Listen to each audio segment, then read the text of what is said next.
Jogo de Palavra. As entrevistas de Rui Miguel Tovar. Olá, muito bem-vindos a mais um Jogo de Palavra nos estúdios de Lisboa. Temos aqui um convidado repetente, o Tony. Prazer. Espero ter... É um prazer também. Espero ter... Vim a oral porque passei na... Exatamente, no exame escrito. Sem dúvida. Tá. O programa de hoje é muito específico. É sobre o Sven-Göran Eriksson, porque acabei de ler o último livro dele, escrito por um jornalista sueco, que conviveu com ele nos últimos meses de vida. E é um livro bastante sentimental. Já tinha lido outros dele, do Eriksson, e sobre ele. Mas este é muito mais intimista e fala muito do Tony. E lembrem-me, por que não fazer um programa sobre alguém que já não está entre nós, mas que merece a devida homenagem? E a minha pergunta é, o que é que isso sugere o nome Eriksson? Qual é o primeiro adjetivo que vem à cabeça? Olha, em primeiro lugar, dizer-te que é, de novo, um prazer poder partilhar o teu programa e, ao mesmo tempo, hoje, que é falar de alguém que me marcou desde o primeiro dia que chegou ao Estado da Luz. E eu penso que posso traduzir a que Eriksson foi um hino à vida e um hino ao futebol.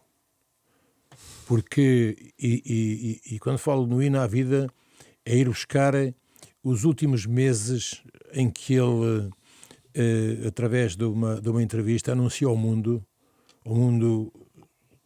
futebolístico, portanto, de que tinha uma doença oncológica. O seu tempo de vida podia ser um dia, 2 dias, 2 meses, 3 meses, mas que estava condenado, portanto, e ele teve coragem, o caráter de ir aos sítios onde ele foi feliz, despedir-se dos seus adeptos, e inclusive até, que era um dos sonhos da vida dele, que era treinar o Liverpool. O Klopp deu-lhe, portanto, a oportunidade para ele poder, por um dia, ter sido não só homenageado, mas também acabar por treinar uma equipa do Liverpool. O hino ao futebol é por tudo aquilo que, ao longo de uma carreira que começa num pequeno clube, o Degerfors, e que depois chega o ponto alto, penso, para mim, que não vou dizer que é o Benfica, claro, mas que é a seleção da Inglaterra. Claro. Portanto, depois de passar por equipas com a dimensão do Benfica, da Lazio, na altura da Roma, Sampdoria, portanto, e deixando sempre uma marca não só daquilo que era a sua liderança, o seu conhecimento do jogo e a comunicação. Portanto, ele, penso que 3 pilares, quer dizer, fundamentais, que ele acabou por ter ao longo da sua carreira. O Tony, quando ele chegou ao Benfica em 82, o Tony conhecia-o só de ouvir falar por ter vencido a Taça UEFA, ou já o conhecia pessoalmente? Não, eu conheci de uma forma visualmente, porque assisti ao jogo entre o Gotemburgo e o Hamburgo. A sério? Portanto, assisti não ao vivo. Na televisão. Na televisão. Está bem. E mal sabia, portanto, claro, ele de que iria ser, penso que 2 meses depois 2 meses depois estava a entrar no... Mas o Tony sabia das intenções do Fernando Martins antes de... Não, quer dizer, portanto, aí eu tinha acabado... O Benfica vinha de uma época de insucesso, mas de uma de sucesso, exatamente, de Barotti, e depois de insucesso no Malcolm Alisson, não é? O Sporting ganha a taça e o insucesso no Benfica é sempre quando tu perdes, portanto, claro. E perdes o campeonato. E é quando um senhor também do futebol português, que está ligado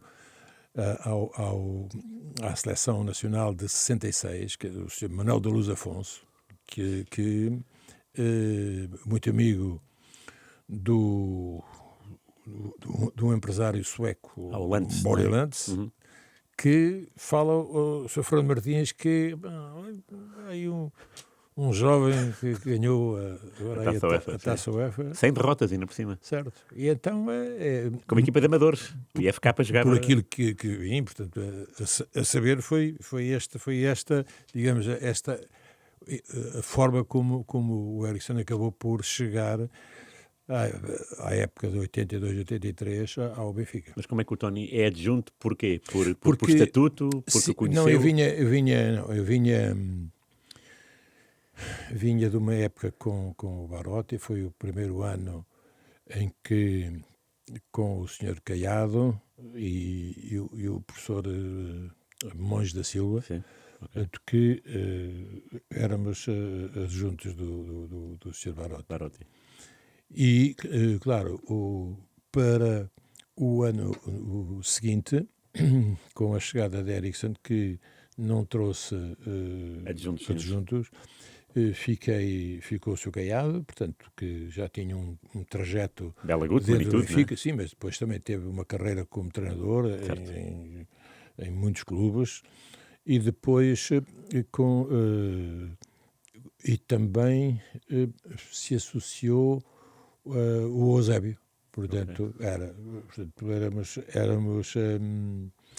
quem assessorávamos, quer dizer, o Eriksson. Um jovem que chegava, ele era mais novo do que eu, 3 anos, portanto, eu ainda não tinha, a minha experiência era ainda de jogador e de um ano como adjunto, e pronto, e começou aí uma ligação de muitos anos. Foi fácil também perceber que era alguém que rompeu com aquilo que era, com o treino, quer dizer, portanto, tudo aquilo que tinha sido feito para trás, com todo o respeito, porque todos os treinadores deram o seu aporte, que eu conheci, desde Otto Glória, claro. John Mortimer, o meu mestre Mário Wilson, Pavic, todos eles a darem um contributo inestimável, e que quando ele chega, ele também encontra, eu penso, não sei se já disse, ele encontra também, para as ideias que ele tinha de jogo, ele encontra jogadores à medida.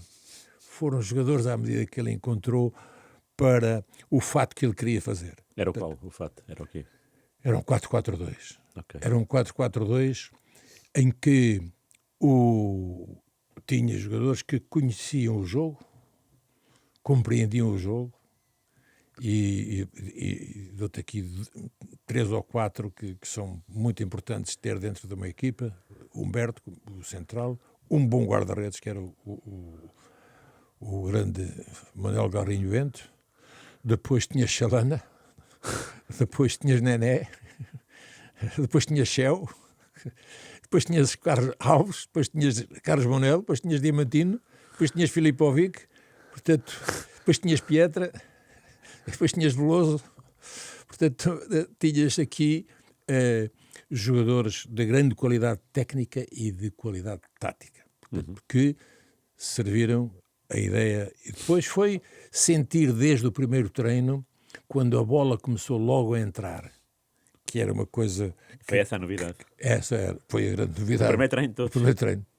Porque eu recordo esse primeiro treino onde ele distribui tarefas para mim, um grupo, para o Sr. Caiado outro grupo e para ele outro grupo. Um fazia 5 contra 5 em jogos reduzidos, outro fazia finalização, que era eu, e eu digo assim, olha, espera aí, então vem de férias e o primeiro treino e trabalho de finalização logo. Vou ficar todas rupturas atrás de rupturas. E ele ficou a fazer um trabalho de resistência. Depois aquilo rodava. Quer dizer, a bola a bola era um roçado que quer dizer, tinha lá, era agridoce, quer dizer, portanto, porque aquilo não era só, não, primeiro, em termos de jogos reduzidos, tu começaste a partir para algo que não era feito, e depois aquilo tinha tempos que tu ias controlando, e isso exigia-te, naturalmente, o esforço físico, sim. Porque era feito com intensidade, eram períodos curtos, mas com intensidade. E os jogadores gostaram? Claro, eu senti logo, quer dizer, que eles, porque eu pus-me no lugar deles, eu tinha saído há 1 ano e meio que andava ali no meio com eles, portanto, e foi fácil perceber que lhes estavas a dar aquilo que eles mais gostavam e que o jogador mais gosta, que é a bola, e a bola entrou logo no primeiro dia. Aliás, isto contrastava logo com 10, 12 anos antes, quando lá cheguei, que os primeiros 15 dias nem vi nem bola, nem botas, quer dizer, portanto era correr no mato, não? Era na praia, na parte da manhã no Guincho, e à tarde íamos fazer rampas para a Serra de Sintra. Portanto, ao fim de 15 dias é que a bola aparecia e as botas também, quer dizer, portanto... portanto, mas isso também já tinham passado de 68 a 82, já tinham passado 14 anos, 14 anos. Há uma evolução natural. Mas o Eriksen morava onde? No início? Num hotel? Ou morava já em Cascais? Não. Eu penso que o seu início pode ter sido no hotel, mas o Borelance foi, digamos, porque morava em Cascais, pois eu sei. Ele numa vivenda que depois viemos a partilhar, portanto, e eu penso que depois o Eriksen passa a viver em Cascais e depois, até mais tarde, acaba por vir a comprar uma vivenda na Malveira da Serra, com uma vista espetacular sobre... E o Tony encontrava-se com ele fora do treino, ou era só durante o horário de trabalho? Não, no início, claro que eu íamos muitas vezes a seguir ao treino, íamos almoçar com o senhor, com o presidente, com o Fernando Martins, portanto... E era uma forma, portanto, de... Mas cá em Lisboa ou em Cascais? Não, em Lisboa. Okay. Em Lisboa, íamos ao Hotel Altis. E ele gostava da nossa comida?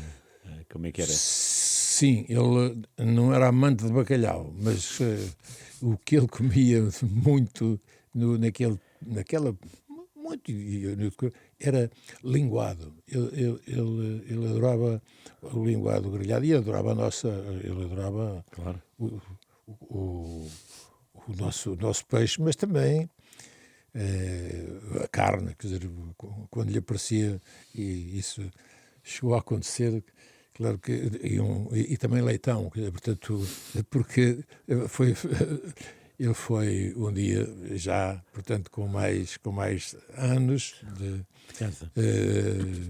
Fomos naturalmente à Bairrada e fomos não só à minha casa, mas também a umas caves, portanto, para que ele soubesse que a região da Bairrada é aquela, tem o espumante, é a sua marca d'água, mas, claro, o espumante e o leitão. Não é?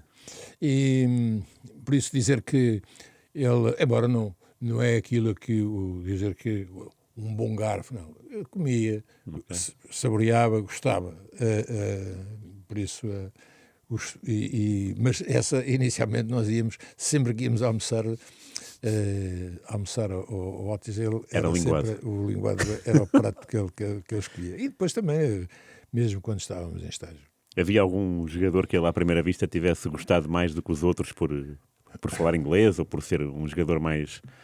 uma melhor pessoa, um jogador mais completo? Não, eu penso que ele gostou, e quem não gostava, não é? Portanto, do Humberto. Humberto encontra, portanto, um central de grande referência, de grande qualidade, e que, digamos, comandava-lhe um setor importante, que era a defesa, mas depois também em termos de grupo, a capacidade de liderança do Humberto, que já vinha, portanto,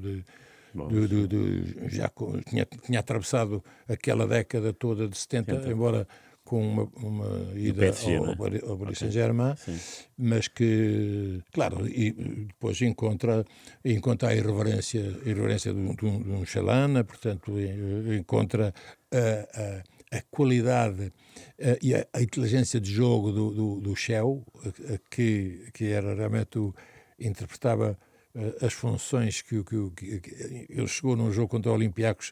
Em casa nós tínhamos perdido lá 1-0 e cá nós ganhámos 3-0, mas jogámos com 3 defesas e o Shell a fazer o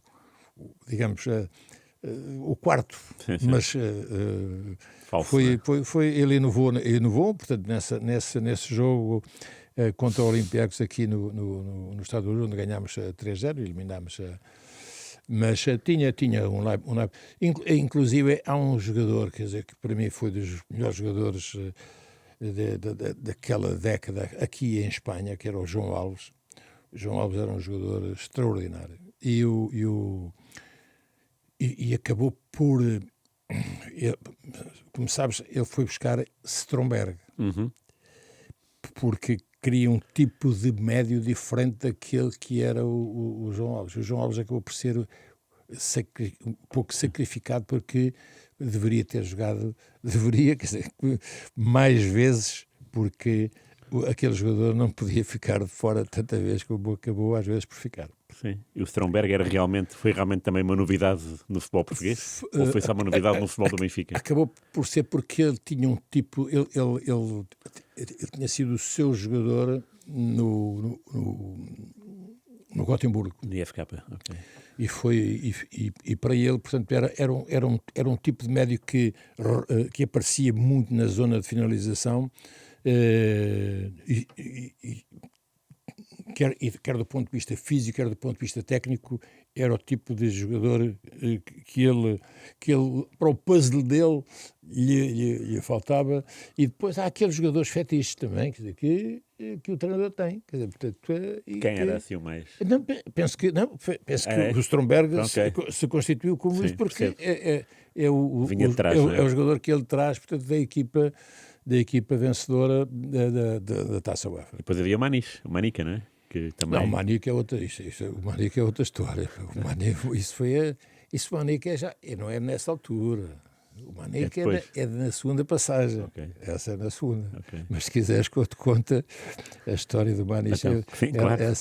ela tem piada, porque joga com esta coisa hoje, que é extremamente importante, do scouting. Portanto, hoje o scouting, como funciona, que tu sabes tudo daquilo que é o jogador pelo qual tu estás interessado. Naquela altura tu estás em julho e o Eriksson diz: precisamos de um ponta de lança.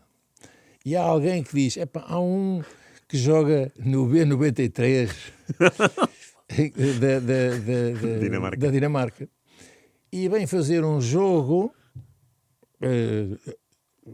particular, um jogo amigável, a Rostock.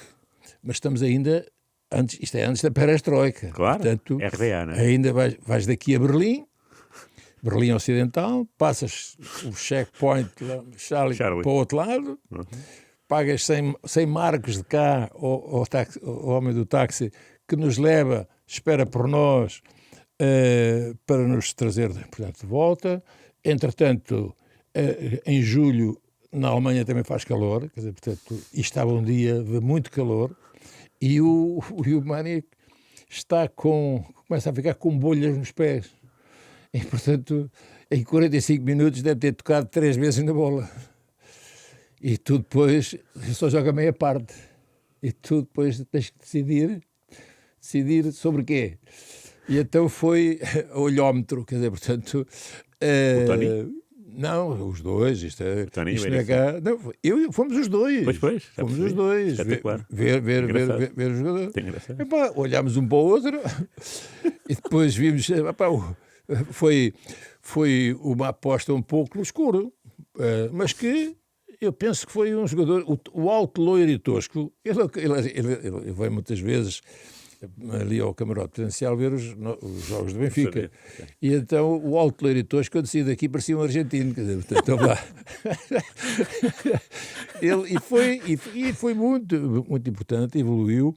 E o preço, qualidade que tu pagaste por ele, levou-nos. Mas aqui a história tem a ver entre tu estás em julho e como é que às vezes nós temos de que tudo é organizado já assim a nível dos grandes clubes e estávamos, quer dizer, que não tinhas dados nenhuns para tu poderes partir para ir escolher um jogador. E naquela circunstância foi alguém, olha, há aqui, e tudo a ser por parte do Borelante que conhecia muito do mercado, do mercado norte.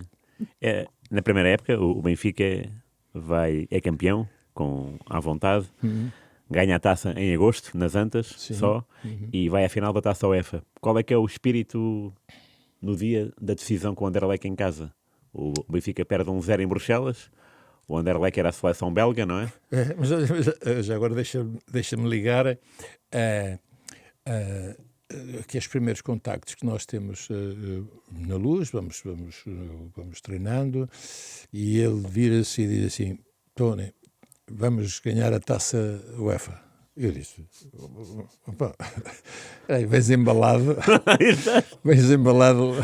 com a vitória lá do Gotemburgo, e tu dizes, sim, mas isto revela a ambição. Claro. Portanto, e isso é importante, que quando fiquei assim um pouco surpreendido, atendendo até, portanto, também às equipas que estavam envolvidas, mas senti essa ambição. E essa ambição acabou por estar omnipresente depois numa longa caminhada que passa por um jogo que acaba por ser marcante para ele porque o Roma, fruto desse jogo e da eliminação do Roma e da forma como a equipa do Benfica jogou, quer em Roma, quer cá, acaba por vir o escalo. Claro.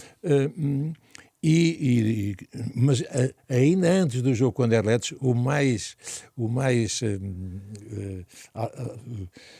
peripécias havia uma equipa muito forte, que era a Universidade de Craiova. Da Roménia, pois. E tu empataste aqui em casa 0-0. E ainda estamos no tempo em que um gol fora valia... Claro, sim, lembro-me disso. E o jogo da segunda mão teve contornos em que na véspera do jogo os adeptos não te deixaram dormir no hotel, a bater nos canos, a fazerem um barulho infernal na véspera do jogo. E começou pela primeira vez, porque eu tinha ido ver 2 vezes a Universidade de Craiova, a Bucareste, uma a Bucareste e outra fora, a Timișoara. E então eu falei com o homem do hotel acerca de, olha, uma das palavras falei-lhe no linguagem em soul, porque e ele soul, eu disse, opa, peraí, já entendi. Cheguei cá, disse, temos que levar cozinheiro, levámos cozinheiro, comida toda de cá, e foi um passo para podermos, perante, naturalmente, um ambiente hostil, hostil até na saída do estádio. E a chegada ao hotel, porque nós acabámos o jogo e fomos ainda ao hotel comer, para depois partirmos para Portugal. Portanto, esse foi esses contornos da meia-final. Claro, depois, afinal, com o Anderlecht, nós lá fazemos uma exibição em que outro fazia jus a outro resultado que não 1-0. Fizemos melhor jogo lá e melhor jogo, e poderíamos ter feito melhor resultado do que aquele que acabou por ser em casa. Portanto, onde eu vi a taça no nosso gabinete. Ela chegou na véspera ou na véspera, via lá, mas depois, no final do jogo, já lá não estava. Já lá não estava porque foi o Anderlecht que ele levou. Sim. E qual foi o estado de espírito do Eriksen depois de perder? Foi igual ao vosso, ao seu? Como é que é um sentimento, o sentimento da derrota, quer dizer, passa pelo treinador, mas é importante também perceber, quer dizer, como é que os jogos decorreram. Portanto, eu uns anos mais tarde também via perceber o que é, já tinha percebido há muito qual é a diferença entre o ganhar e o perder. Quer dizer, portanto, e já tinha uns anos mais tarde, acabei por viver o momento na final. Aliás, uma sozinho, com o Josualdo, e depois com ele contra o Milan. Portanto, e sabes que o sentimento de quem perde nunca por muito que nós queiramos e nem cair nas tentações de ganhar moralmente. Quer dizer, claro, portanto, claro. Não, isso já está. Felizmente, acho que isso já está erradicado há muito do futebol português. E há bocado falei da vitória na Taça de Portugal com o Porto, nas Antas, que foi em agosto, fora da época. Sim. Como é que ele, sueco, lidava com essas questões? Foi ele praticamente que decidiu. É que eu sei que houve ali uma série de discussões sobre onde é que era a final da Taça, onde é que não era. Porque a Federação tinha prometido com alguma antecedência que seria nas Antas, não é? E de repente foi Porto-Benfica.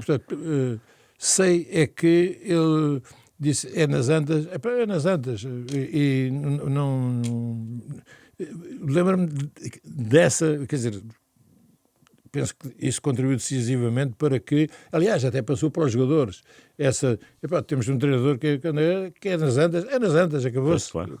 E pronto, infelizmente, quer dizer que acabou por sorrir, mas foi ele, claro, não é dele a decisão. Sim.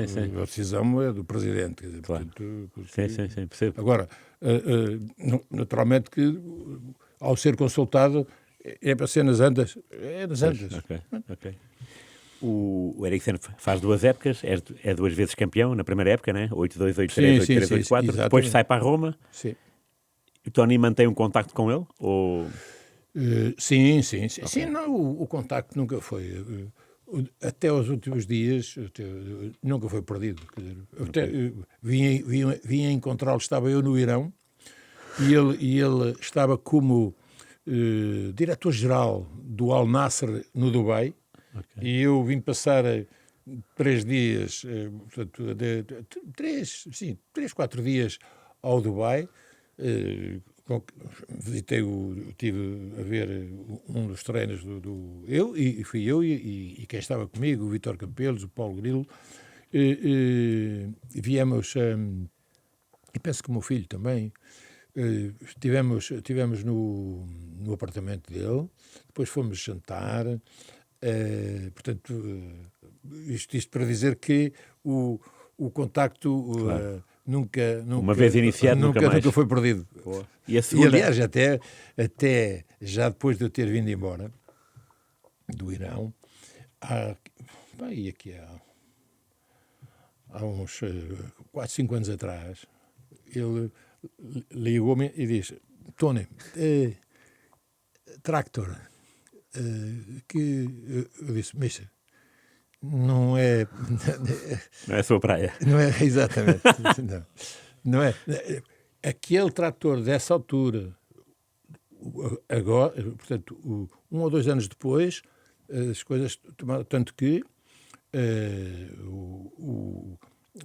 passou a ser o dono, passou a haver um dono e um dono com dinheiro. Claro. E aí, se já fosse essa época, aí eu tinha aconselhado, porque havia dinheiro e havia já outras condições, porque ele era dono de uma companhia de aviação e também outras condições que eu não tinha, portanto, em termos de treino. Foi por isso é que eu... Porque ele normalmente... Olha, já agora também te vou dizer, quando eu fui treinar a Lazio, o Sérgio Conceição foi para a Lazio. E ele... depois sabes que também foi o Fernando Couto. Sim. E ele... se calhar ele não me perguntava só a mim, mas dizia, Tony, como é Sérgio Conceição? Ou como é Fernando Couto? Ou como é... Porque havia isto para dizer a relação que estava estabelecida e que desde o primeiro dia, portanto, houve ali uma empatia que se criou e uma amizade que foi até ao último dia, onde fui em representação do Benfica, o Humberto foi... Não, o Humberto, fomos ao Beckenbauer. Fui com o Franciara, que era o Presidente da Assembleia Geral, fomos às exéquias finais. Foi uma coisa, portanto, porque o funeral dele foi passado aí 3 semanas de ter sido da sua morte. Portanto, onde estiveram uma figura marcante também da vida dele e que não faltou, que foi o Beckham. David Beckham, sim. E portanto, foi uma... David Beckham, que no tal livro que eu li agora, chegou a visitá-lo e a passar lá um dia. Certo. Na casa com ele. Sim. Era uma ligação muito forte muito na seleção da Inglaterra, com o qual também, convidado, quando ele esteve lá embaixo em estágio no Algarve com a seleção inglesa, passei lá o dia também com ele. Portanto, uma relação muito forte, aquela que houve entre mim e o Eriksson. E na segunda fase houve alguma mudança? Vou-te dizer, já agora, na véspera, quando da sua vinda a Lisboa para se despedir dos adeptos do Benfica, houve, por parte do Benfica, ali, para fazer uma surpresa, todos os jogadores do tempo dele se vestiram a camisola. Pois, e fomos ao hotel onde ele estava. Ele estava a dar uma entrevista, ficou, portanto, muito realmente emocionado e feliz por ter esse reencontro. E depois, nós, quando digo nós, eu e Humberto, ele convidou-nos para jantar com a família e com o tal senhor, o jornalista que escreveu o livro dele. Que, aliás, faz o elogio fúnebre quando, na ida às exéquias lá em Negafors. E então nós tivemos, durante o jantar, com os filhos, o jornalista, e não falámos da doença. Claro. Falámos, foi tudo recuperar algumas das histórias que estou aqui, claro, já aqui contei, e foi disso que não falámos aquela de, então, mas como é que foi? Como é que está? Sim, claro. Nada. Portanto, foi uma... Até que, portanto, ele, que normalmente se prolongava a refeição e continuávamos a falar, ele sentiu-se depois, já estava a ficar um pouco cansado. Também o restaurante onde nós estávamos era só atravessar a rua, não quisemos ir para outro sítio, e foi ali que portanto,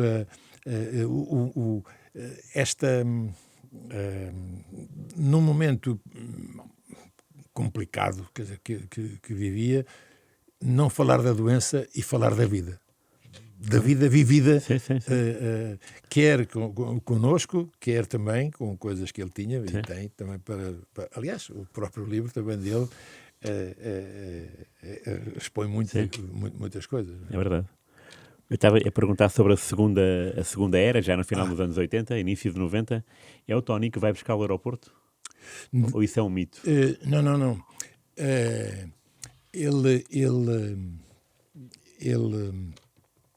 Ele telefona-me e diz: Doni, eu vou a Lisboa para falar com os dirigentes do Benfica. Eles querem falar comigo.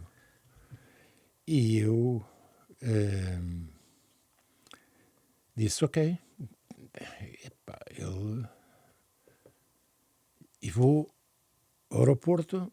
Ele tinha uma reunião em casa do Borelante com os dirigentes do Benfica. E o Tony era o quê? Era o treinador do Benfica? Eu era o treinador do Benfica. E vamos ganhar o campeonato. Ganhamos o campeonato. E o Tony apareceu lá? Não, apareceu lá nessa reunião? Não, claro que a situação não foi Epá, vamos cá ver. Isto é...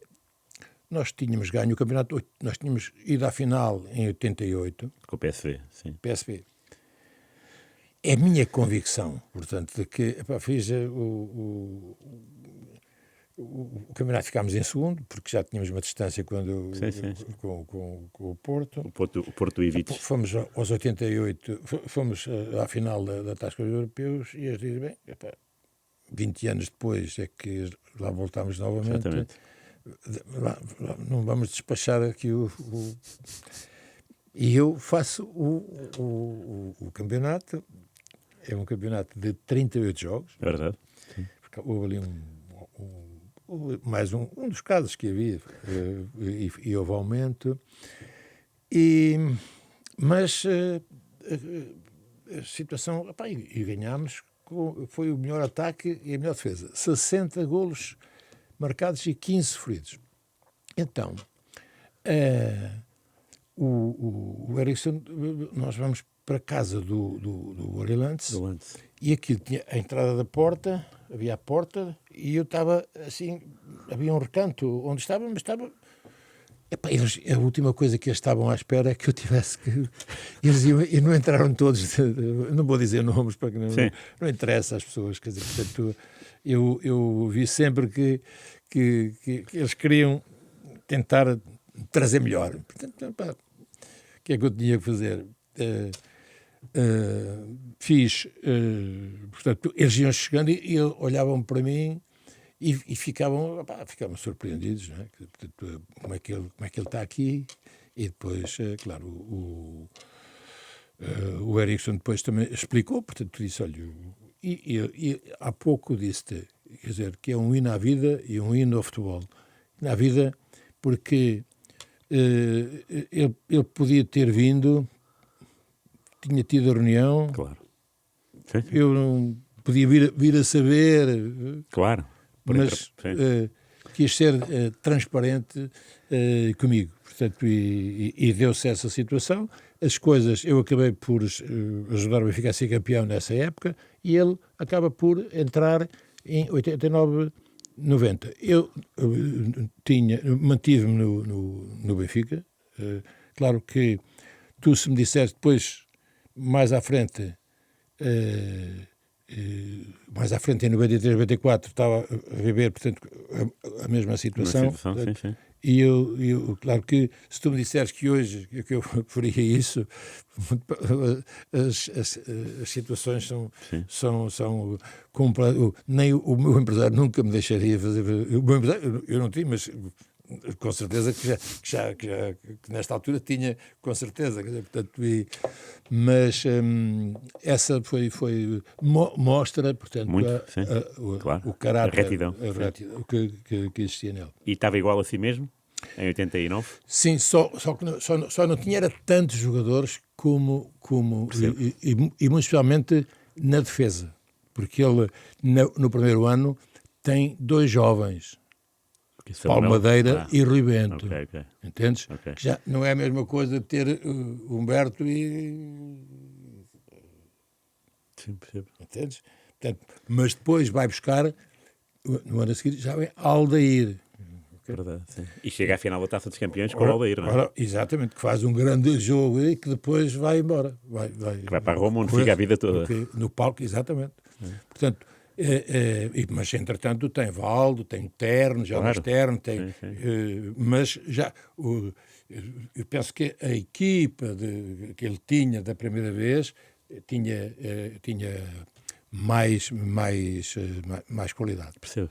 E como é que essa final europeia é diferente da de Anderlecht? Porque é um jogo só e é o Milan que é mais forte que o Anderlecht. É um pouco igual à do PSV. Porquê? Porque o grande Milan, já aqui te disse, portanto, a equipa, não te volto a repetir porque já te disse no outro programa, não te quero dizer qual é a equipa que para mim era, à época, era a equipa do Arrigo Sacchi, que era aquele 4-4-2 com uma zona pressionante. O Tony foi vê-lo jogar antes para fazer o tal... Não, porque não era preciso, porque o Eriksson conhecia-os todos, quer dizer, portanto, conhecia, eu tinha estado em Itália, portanto, ele conhecia o Arrigo Sacchi, portanto, ali andámos foi a trabalhar aquilo que um treinador domina, domina em termos que é a organização defensiva. Isso aí, aquilo foi um mês ali agora, só que há outra vertente, não é? E a outra, nós estávamos amputados eu não tive tanto tempo para treinar no jogo contra o PSV, mas também em termos defensivos aquilo estava... As oportunidades que eles tiveram foi quase zero e as nossas também. Sim, verdade. Foi zero. Portanto, tornou-se até um jogo. O Benfica soube neutralizar muito bem aquela máquina, emperrou nesse dia a máquina do Milan, né? do Milan, e foi um gol do Rijkaard que deu a vitória em Viena, é verdade. ao grande Milan, perante o grande Benfica. Sim. E diga-me, e no ano seguinte o Benfica é campeão com aquele bis do César Brito nas Antas, não é? Certo. Segundo o Eriksson, é a substituição mais feliz da sua vida. Saiu o Pacheco e entrou o César Brito, que resolveu o jogo. Eu sei que o Pacheco, para sair, era um tormento, né? Que era um rapaz que não gostava de ser substituído. O Pacheco dizia-me assim. Eu vinha ver os jogos aqui ao camarote presidencial e diz: sempre só havia uma placa, que era a placa número 8, era a única placa que havia. Era sempre o 8. E eu disse: sabes que tu eras um l'enfant terrível, pá, e é preciso para dominar, tinha que te baixar a garimpa, era assim. Portanto, infelizmente partiu cedo o Pacheco. Mas é uma grande e o César vitória. Brito, claro, é um jogo complicado esse, foi sempre os jogos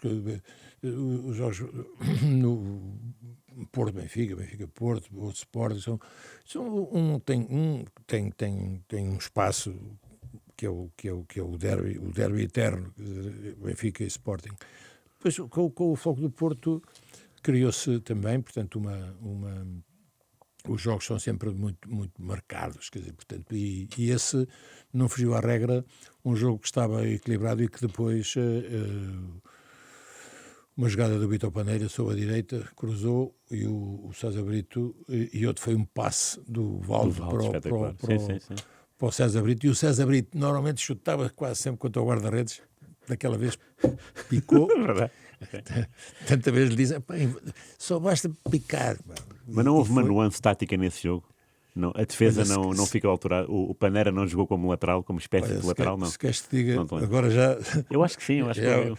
Estes neurónios também de vez em quando aqui já não liga, mas não me lembro. Lembro que o César Brito, essa quase que dava uma estátua ao César Brito no barco, porque ele é do barco ao pé da Covilhã. Sim, é verdade. Encontramos-nos muito aqui no camarote presidencial a ver os jogos do Benfica. E o Eriksson, quando sai, nunca mais volta. Mas eu sei que o Tony continua a trabalhar com ele. Mundial 2010, como olheiro da Costa de Marfim, não? Sim, pronto, aí até me apelidaram até de Miguel de Vasconcelos. Porque a Costa de Marfim estava no nosso grupo, é isso? Certo. Mas como é que foi isso? Não, mas olha, foi uma experiência gira, porque o Eriksson disse: olha, vou aceitar o convite. Eu fui em casa dele, na vivenda dele. Na Malveira da Serra? Na Malveira da Serra. Espetacular. Vou aceitar. E o grupo já estava feito? A Costa Marfim estava com Portugal já? Olha, eu acho, sim, eu acho que sim. Eu acho que sim. Mas e ele tu queres fazer parte da... Eu disse: quero. portanto, um campeonato do mundo, a África do Sul. Eu já tinha estado lá como diretor desportivo do Benfica a ver um CAN em 96. Ok. Que ganhou a África do Sul, Exatamente. do apartheid, pós-apartheid, lembro-me bem disso. Estive lá em 96. Estive lá A ver a prova toda? Sim. Espetáculo. Mas, olha, se tivesse visto aquele... O ponta de lança foi presidente da Libéria. O EA. O EA. Jorge EA. Se eu, por exemplo, tivesse para o EA, não, quer dizer, eu sabia que era ele, porque se não soubesse, portanto, não foi um CAN que tivesse revelado. Ok. Os que estavam revelados já estavam agarrados. Claro. Havia um central, um tal Fischer, porque eu ainda... Não, Marco Fisch, que foi jogar na Lazio, não é? Exatamente. Sei. Ainda eu tirei alguns, mas... Pronto, essa experiência eu tinha vivido no CAN e agora tinha a oportunidade da África do Sul. Mas qual é que era a sua missão? O que é que o Eriksson lhe propôs? Não, era de observar, portanto, os adversários. Portanto, Brasil, mas sabes uma coisa? Quando foi da análise do jogo do Portugal, eles sabiam mais de Portugal, o tal scouting, do que eu, grosso modo. Claro. Mas tudo. Eu assistia à palestra e às tantas eram os diretores da Costa do Marfim a dizer que eu era espião. Porque nos treinos da seleção da Costa do Marfim apareciam jornalistas portugueses. E eles vinham-me a falar com eles e pensavam, quer dizer, claro. que eu estava, portanto, ali estava feito para os dois lados. Estava numa dupla. Não sabia, eu por acaso não sabia que o Tony tinha estado lá mesmo no Mundial a acompanhar o Eriksson. Jogava e tinha feito o trabalho de casa só e pronto. Mas não ia aos Jogos da Costa do Marfim, ficava... Não. Mas como é que é espiar a Coreia do Norte? Como é que é possível isso? Não, eu espiei... Não, quando foi o jogo da Coreia do Norte, eu penso que a Costa do Marfim... Portugal ganhou 7-0. Não, isso foi Portugal. Portugal ganhou 7-0 à Coreia do Norte. Sim. E a Costa do Marfim ganhou 2-0 ou 3-0. O jogo que eu fui ver era já na perspectiva de poder... Foi um Suíça, não sei quantos, em Durban. Okay. Eu fui a Durban ver na possibilidade de poder vir a encontrar, porque as do nosso grupo, as observações estavam feitas, que a de Portugal já estava feita e a do Brasil e claro. a do Coreia do Norte. Portanto, isso Então terá vista o Suíça-Espanha, não? Talvez. Eu sei que poderia... Depois Portugal apanha a Espanha. Pronto, e poderá ter sido a Costa do Marfim, não é? Então podia ter sido nessa perspectiva. Okay, estás a ver? Okay, foi nessa... Okay. Fui ver esse jogo. Deve ter sido esse jogo Suíça-Espanha. Porque a Suíça ganhou. Portanto, a Espanha, campeã do mundo, começou a perder esse Mundial.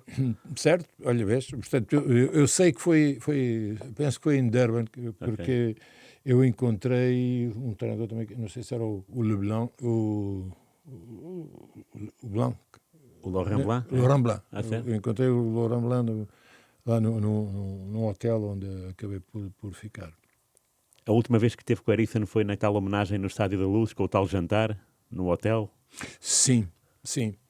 E falaram-se no telefone depois disso? Sim, foi quando ele disse que aquela noite ele nunca mais ia esquecer aquela noite que viveu no Estádio da Luz.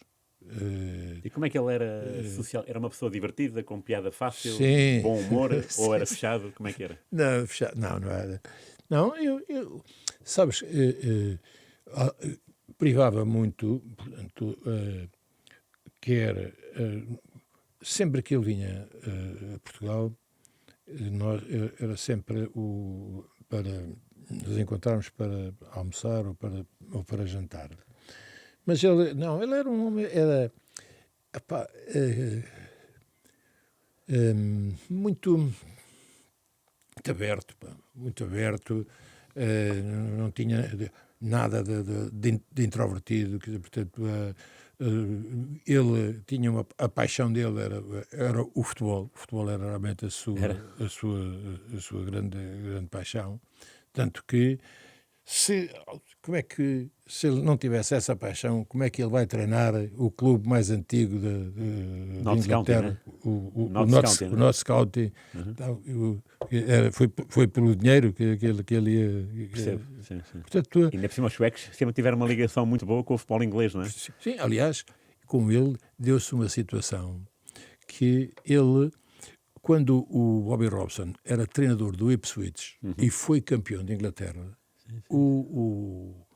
como nós temos hoje treinadores, hoje e ontem, que vão fazer um estágio, ele foi fazer um estágio ao Ipswich Town do Bobby Robson. Okay. Vê lá que, passado anos, ele vem a ser selecionador de Inglaterra. Portanto, vê daí que vives um período, esse é um período do 4-4-2. E ele claro. Bebe dessa influência. Muito, tinha um outro que era um Bob Houghton, que era também chegaram a fazer cursos aqui de treinadores suecos no campo do Estoril, quer dizer, portanto vinham e ele próprio ia também e era preletor, o Ericsson era preletor, e esse Bob Houghton era um dos também, e era também escravo entre comas do 4-4-2. Portanto, e ele, tanto que ele aqui, por isso há pouco eu te dizia, que ele veio encontrar estás a ver, um Filipovic com Nené, quer dizer, portanto, a ter municiadores como o Carlos Manuel e como o Chalana sobre as alas, portanto, e é um Filipovic que não vem na plenitude, porque teve um problema em termos de lesão, mas que ela ainda interpretava de que maneira, portanto, o que era ser aquele novo... era o Bambassa nosso, quer dizer, portanto, era esse jogador. O Humberto Coelho já esteve no seu lugar e até me falou que jogava ténis na casa do Ericsson, não é? Muitas vezes. Sim, ele tinha dava para ténis e dava para ténis-balão. Quer dizer, portanto, ténis-balão era com os pés. Sim, percebo. E o Tony jogava com ele, não? Naquela altura, hoje não podia, mas jogava também. Jogava e fazia... Epá, sabes uma coisa? Ele era defesa de direito. E também penso que era do tempo onde o que abanava, ele dava.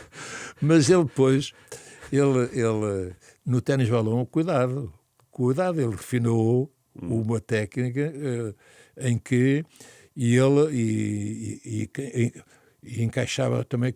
O Shell era um daqueles que jogava, o Berto era 2 contra 2. Claro. E às vezes era 1 contra 1. Mas aquilo era viciante. Nós, na Madeira, havia também no hotel onde tinha uma quadra de ténis e aquilo era no dia do jogo, portanto, eu penso que ele